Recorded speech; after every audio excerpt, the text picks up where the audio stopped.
Joe Biden और PM Modi की 2+2 की मीटिंग में इमरजेंसी मुलाकात हुई थी, तब जो बाइडेन कुछ कहना चाहते थे, लेकिन पीएम मोदी की गंभीर मुद्रा को देकर उन्होंने वो बात नहीं कही और आखिरकार भारत की बात सही हो गई। 40 साल बाद अमेरिका में कुछ ऐसा हुआ है जो अमेरिकी लोगों ने कभी नहीं देखा था। क्या है कारण? कैसे भारत ने पूरी तस्वीर बदल कर रख दी है, जानेंगे डिटेल में। जब 2+2 की मीटिंग हुई थी तो इस मीटिंग में जो बाइडेन ये सोच कर आए थे कि रूस के बारे में वो पूरी बात रखेंगे और भारत से उसका स्टैंड क्लियर करवाएंगे कि भारत क्या चाहता है। भारत को अमेरिका और रूस में से किसी एक को चुनना पड़ेगा। दरअसल जो बाइडेन सारी बातें खुद से कहना चाह रहे थे और अमेरिकी प्रशासन भी यही चाह रहा था कि जो बाइडेन अगर कहते हैं तो बात पे वजन बनेगा। लेकिन जब बातचीत की शुरुआत हुई और बातचीत की शुरुआत में ही पीएम मोदी के बॉडी लैंग्वेज और गंभीरता को देखकर जो बाइडेन जो कहना चाहते थे वो नहीं कह पाए। जो उन्होंने पॉइंट लिस्ट डाउन किया था वो सारे पॉइंट धरे के धरे रह गए। भारत ने ये बता दिया कि रूस और भारत का संबंध काफी पुराना है और चाहे रूस हो या अमेरिका हो, दोनों में से कोई भी देश हम पर दबाव देकर हमसे किसी दूसरे देश को छोड़ने की बात कहे तो वो नहीं होगा। हम सिर्फ अपने हितों का ध्यान रखेंगे। और जहाँ तक यूक्रेन का मसला है, बूचा की बात है, तो हमने कहा है कि जो कुछ भी बूचा में हुआ है गलत हुआ है और एक स्वतंत्र जांच होनी चाहिए। यहाँ तक कि पीएम मोदी ने ये भी साफ किया कि हमने ये भी कहा है कि रूस और यूक्रेन के राष्ट्रपतियों को सीधे सीधे बातचीत करनी चाहिए और इस समस्या का हल निकालना चाहिए। अमेरिकी राष्ट्रपति कुछ भी कह नहीं पाए। वैसे आपको बता दें, अमेरिका के थिंक टैंक ये मानते हैं कि पीएम मोदी के बॉडी लैंग्वेज और चेहरे से कुछ भी पता नहीं चलता है। ऐसे में उनके बारे में ये कह पाना कि अगला कदम वो क्या उठाएंगे बहुत मुश्किल होता है। इसलिए जो भी रणनीतिकार होते हैं वो समझ नहीं पाते हैं। पर आप देखिए अमेरिका में अचानक से क्या होता है, 40 साल बाद ये रिकॉर्ड टूट गया है अमेरिका के इतिहास का। वहाँ महंगाई इतनी तेजी से बढ़ रही है जिसकी कल्पना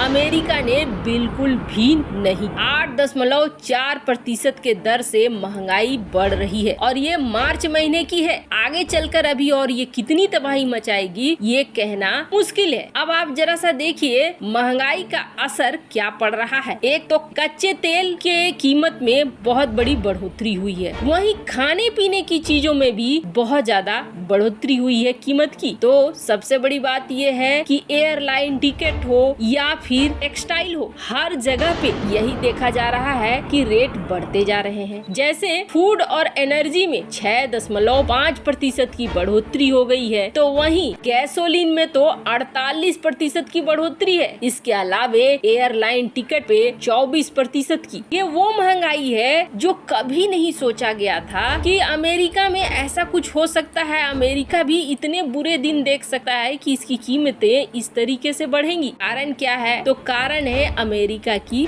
विदेश नीति। एक तो रूस यूक्रेन जंग को भड़काकर एनर्जी सेक्टर में जो सबसे महत्वपूर्ण है उस पर पंगे ले लिए हैं अमेरिका ने। और इस पंगे का असर क्या हो रहा है? अगर क्रूड ऑयल, तेल ये महंगे होंगे तो यातायात महंगा होगा, यातायात महंगा होगा तो खाने पीने की चीजें से लेकर मार्केट में आ रही हर चीज महंगी हो जाएगी। तो वहीं दूसरी तरफ रूस और यूक्रेन दोनों ही गेहूं के बहुत बड़े उत्पादक थे और सारे जो हालात चल रहे हैं उसका असर अनाज पर भी पड़ रहा है। भारत ही इस वक्त सही है जो अपनी नीति के अनुसार चल रहा है ताकि महंगाई को कंट्रोल कर सके। इस वक्त पूरी दुनिया में हालात ऐसे हैं कि लगभग सारे देश अब महंगाई की तरफ बढ़ रहे हैं। और बात जहां तक इस युद्ध की कहें तो ये युद्ध अभी रुकने को तो दिख नहीं रहा है, बल्कि बढ़ने को जरूर दिख रहा है। ऐसे क्या आप सहमत हैं कि पीएम मोदी की गंभीरता किसी को परखने नहीं देता है कि उनके मन में या दिमाग में क्या चल रहा है? कमेंट कर अपनी राय जरूर बताएं। जल्द मिलते हैं अगले वीडियो में नई खबर के साथ।